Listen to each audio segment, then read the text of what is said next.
এই পিঁপড়াটিকে হাঁস একটি চিনির টুকরো তুলে দেয়। আচ্ছা, এর কোনো আত্মীয় স্বজন নাই? জানি না।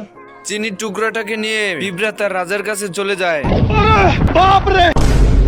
এখানে কি হচ্ছে? তোরে আগে গেছিলাম, তুই গাড়ি খেয়ে মদ চালাইছিস।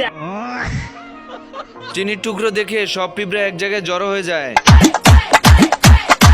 ঢোলের আওয়াজ পেয়ে সব পিঁপড়া এক জায়গায় জড়ো হয়ে হাঁসের বাড়ির দিকে রওনা হয়। এদিকে হাঁস পিঁপড়াকে চিনি দিয়ে চিন্তায় পড়ে যায়, কারণ পিঁপড়া তার দলবল সহকারে হাঁসের বাড়িতে চিনি নেওয়ার জন্য চলে আসবে।